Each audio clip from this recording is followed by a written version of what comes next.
O Senhor esteja convosco. Ele está no meio de nós. Proclamação do Evangelho de nosso Senhor Jesus Cristo, segundo São Marcos. Glória a vós, Senhor.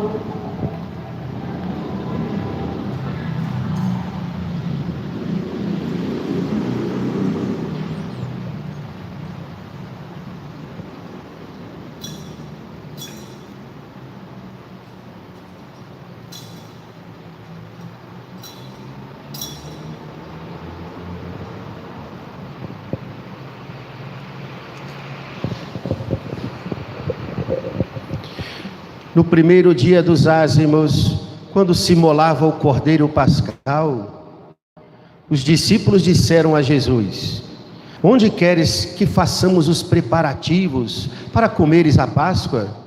Jesus enviou então 2 dos seus discípulos e lhes disse: ide à cidade, um homem carregando um jarro de água virá ao vosso encontro, segui-o. E dizei ao dono da casa em que ele entrar: o mestre manda dizer, onde está a sala em que vou comer a Páscoa com os meus discípulos? Então ele vos mostrará no andar de cima, grande sala arrumada com almofadas. Os preparativos para nós. Os discípulos saíram e foram à cidade. Encontraram tudo como Jesus havia dito e prepararam a Páscoa. Enquanto comiam, Jesus tomou o pão e, tendo pronunciado a bênção, partiu-o e entregou-lhes, dizendo: tomai, isto é o meu corpo. Em seguida tomou o cálice, deu graças, entregou-lhes e todos beberam dele. Jesus lhes disse: isto é meu sangue, o sangue da aliança que é derramado em favor de muitos. Em verdade vos digo, não beberei mais do fruto da videira, até o dia em que beberei o vinho novo no reino de Deus. Depois de terem cantado o hino, foram para o Monte das Oliveiras. Palavra.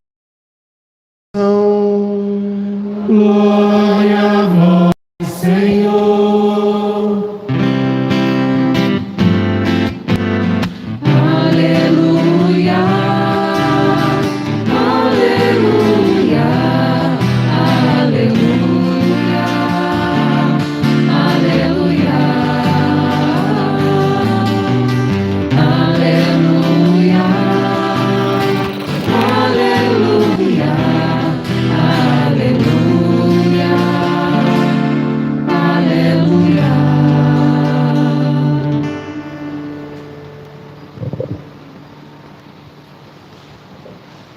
Caríssimos irmãos em Cristo, também os que nos acompanham na transmissão desta Santa Missa.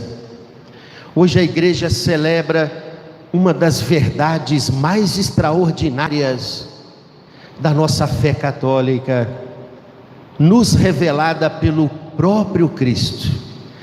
A presença real do Senhor na Eucaristia, com seu corpo, sangue, alma e divindade. E até podemos dizer que a Eucaristia é o centro da nossa fé católica. É um grande divisor de águas, onde a gente percebe, só consegue viver o catolicismo na sua essência quem professa com todo o seu ser a sua fé na presença real do Senhor, na Eucaristia. A Eucaristia é a vida da igreja.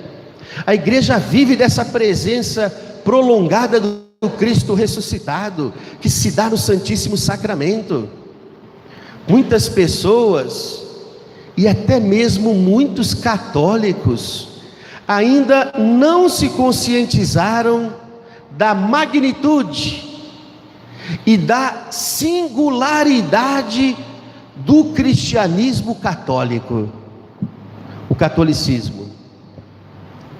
Hoje há uma tendência e até mesmo uma estratégia dos grandes grupos comprometidos com a implementação da nova ordem mundial em se criar uma única religião, ao qual eles querem chamar de religião global, que seria a mistura de todas as religiões.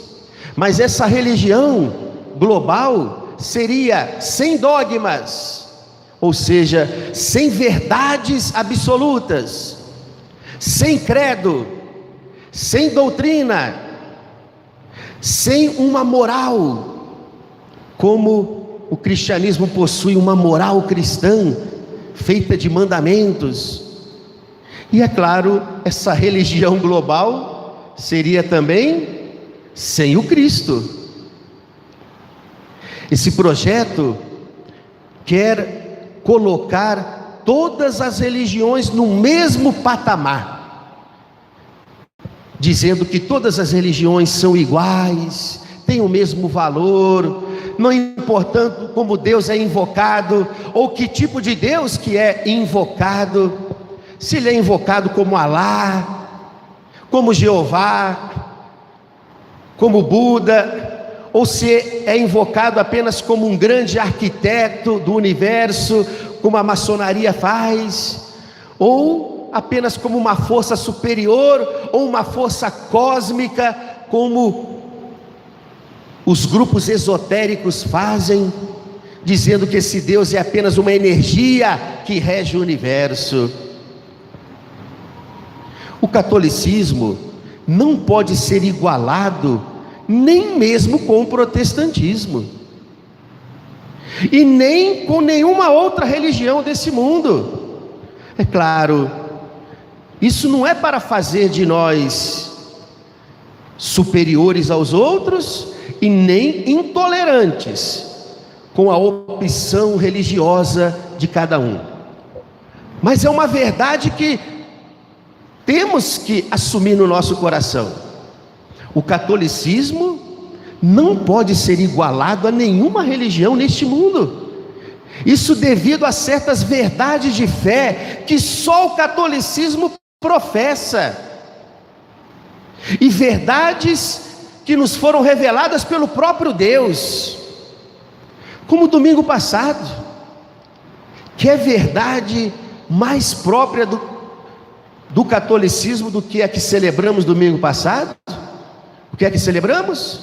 A solenidade da Santíssima Trindade, esse Deus que se faz um só em três pessoas, o Pai, o Filho e o Espírito Santo. Também não se pode dizer que o catolicismo é capaz de ser igualado com outras religiões, porque todas elas têm os seus grandes representantes: Buda, Maomé, Abraão, Confúcio, Allan Kardec e etc. Mas no catolicismo nós não temos um representante de Deus. Cristo não é um representante de Deus. Vocês acham que ele é? Hein? Cristo é Deus para nós. Olha a diferença. Ele não representa Deus, ele é Deus, Deus humanado. Ele é o próprio Deus que se fez homem sem deixar de ser Deus. Vamos professar hoje esse credo niceno-constantinopolitano daqui a pouco, dizendo, ele vai ser transmitido aí no reto projetor, dizendo que ele é verdadeiro Deus e verdadeiro homem. Antes de ser homem, ele já existia como o Verbo do Pai, o Filho eterno do Pai, na mesma condição divina que o Pai e o Espírito Santo. Mas quando chegou a plenitude dos tempos, este Verbo do Pai, o Filho eterno, a segunda pessoa da Santíssima Trindade, se fez carne e veio habitar entre nós. Mesmo assim ele não deixou de ser Deus. Se eu não creio nessa verdade, então eu acabo desprezando a própria revelação de Deus, que se deu de forma tão visível em Jesus.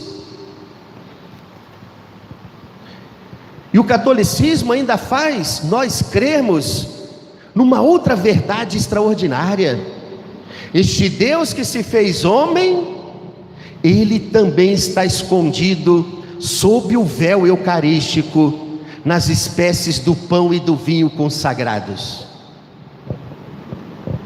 e que por amor quis se dar a nós como alimento de vida eterna. No evangelho que escutamos, onde São Marcos nos narra de forma tão simples e bela a instituição da Eucaristia, nos traz esse detalhe: Jesus enviou 2 dos seus discípulos até a cidade procurar um homem que iria mostrá-los onde aconteceria a ceia judaica, que Jesus iria celebrar com os seus apóstolos, porque naquela ceia Jesus deixaria os maiores tesouros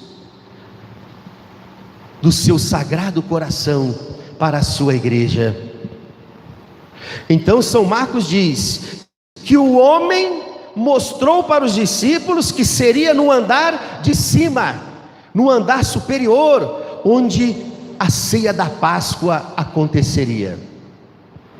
No andar superior, Jesus institui a Santíssima Eucaristia, não no andar do térreo, para mostrar que a Eucaristia não é uma realidade humana, terrena. Jesus institui a Santíssima Eucaristia no andar superior, para mostrar que a Eucaristia é uma realidade divina, é dom do céu. E a maior alegria de um católico deve ser a de crer nessa verdade, de poder adorar Deus vivo, presente na hóstia santa, tão próximo de nós e de forma tão simples. Até uma criança não tem medo de se aproximar de um Deus assim, que se faz tão pequeno na hóstia santa. E sobretudo a maior alegria de um católico deve ser a de poder comungar do corpo e do sangue do Senhor. Senão, nem podemos nos dizer católicos.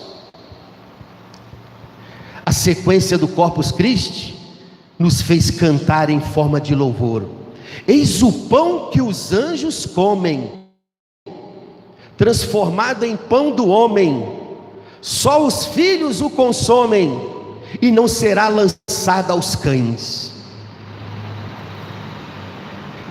Quem são os cães aqui? São aqueles que não creem na presença real de Jesus na Eucaristia, e por isso não podem jamais se aproximar deste mistério. Quando nós conhecemos a história do nosso Brasil,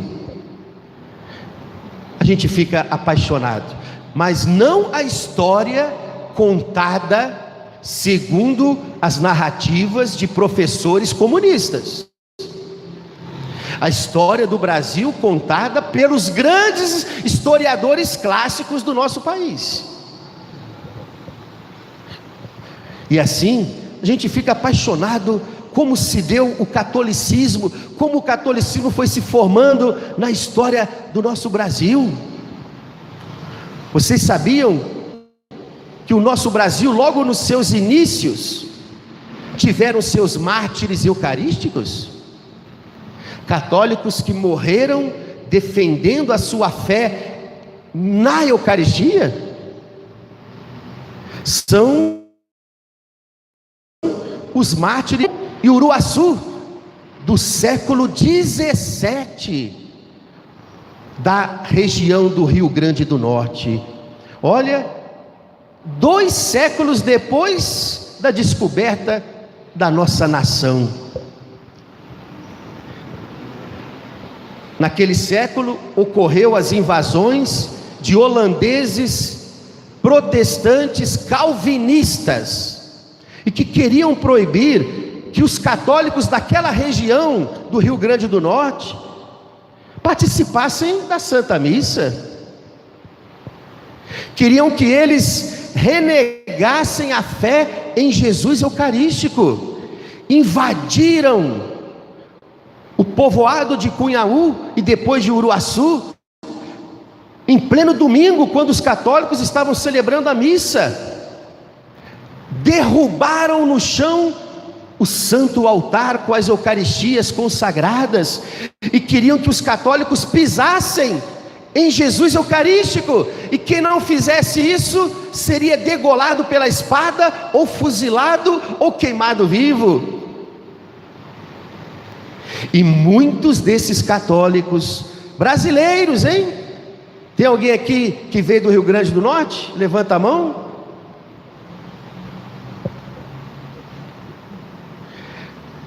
Mas brasileiros, e muitos desses católicos preferiram morrer do que renegar a sua fé em Jesus na Eucaristia. Vários deles, enquanto eram degolados, fuzilados e queimados, gritavam: bendito seja Deus no Santíssimo Sacramento, louvado seja Jesus sacramentado.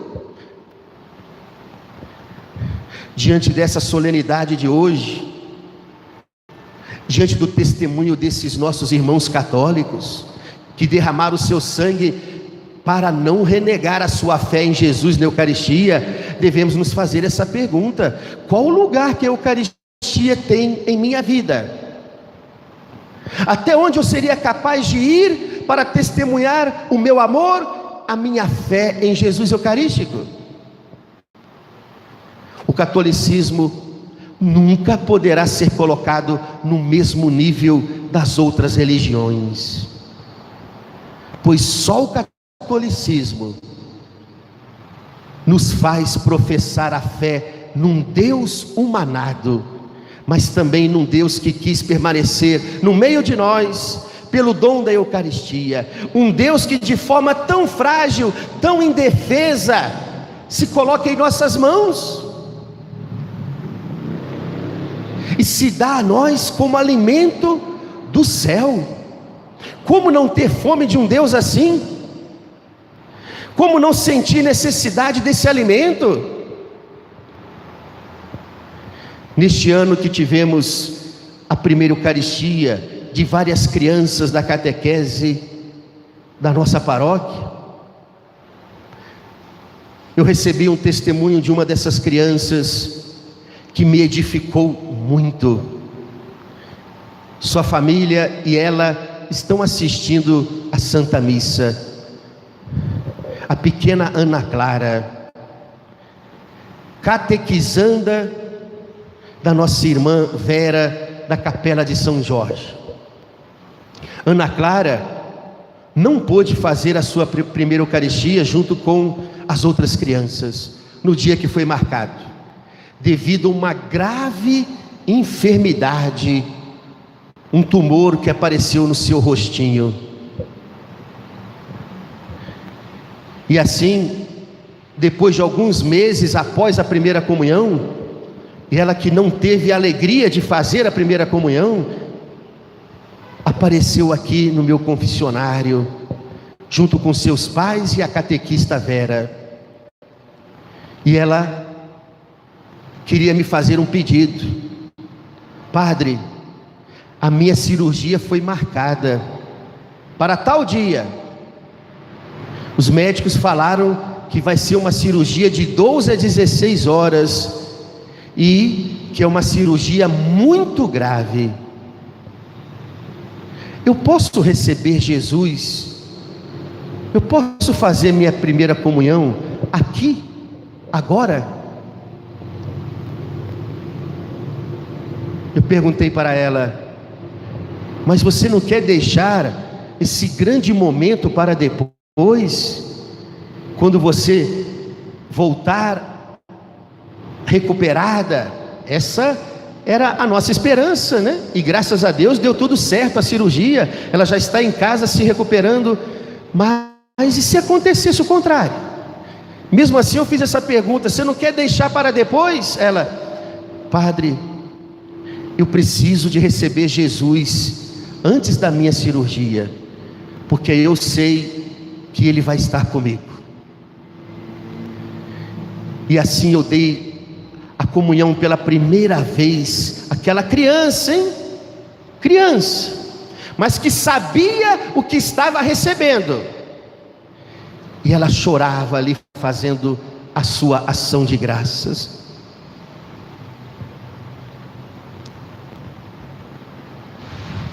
Qual o lugar que a Eucaristia tem na sua vida?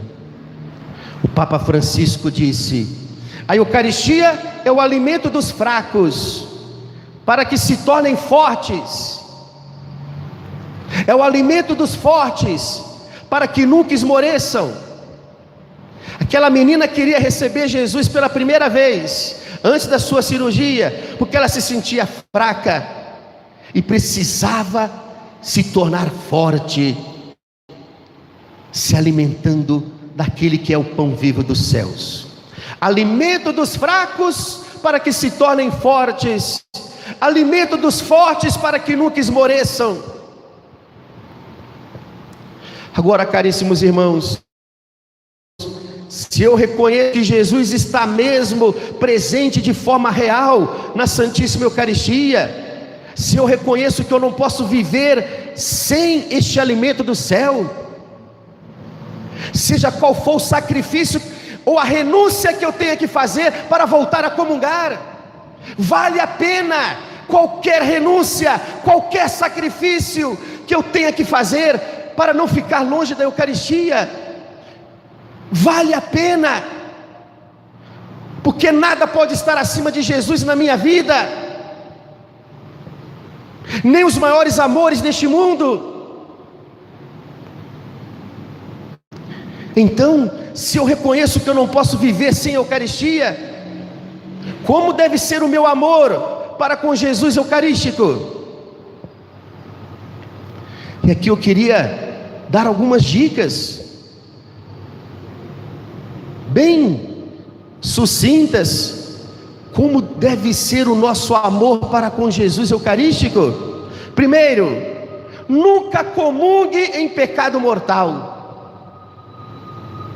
Se a sua consciência te acusa um pecado grave contra os mandamentos, ou se a própria igreja lhe diz que é um pecado grave, porque a igreja é a grande mestra da moral cristã. Fico muito feliz quando um católico chega perto de mim e pergunta: padre, essa situação que eu estou vivendo é um pecado mortal? A igreja vai dizer: nunca comungue em pecado mortal, porque se não comungamos em estado de graça, não haverá verdadeira comunhão com o Senhor. Você vai até receber Jesus, Ele está ali na Eucaristia, mas se eu não estiver em estado de graça, não vai acontecer a comunhão de corações, aquela verdadeira comunhão com o Senhor, não vai acontecer. Segundo, não participe da missa apenas aos domingos. É muito pouco, é o ponto alto da vivência da nossa fé, a missa dominical. Mas o máximo que você puder, participe da missa também em outros momentos que você pode, como hoje aqui, ó, dia santo de guarda para nós, até mesmo durante a semana. Se você pode vir participar da missa em alguma comunidade, participe. Hoje tem uma igreja em cada bairro.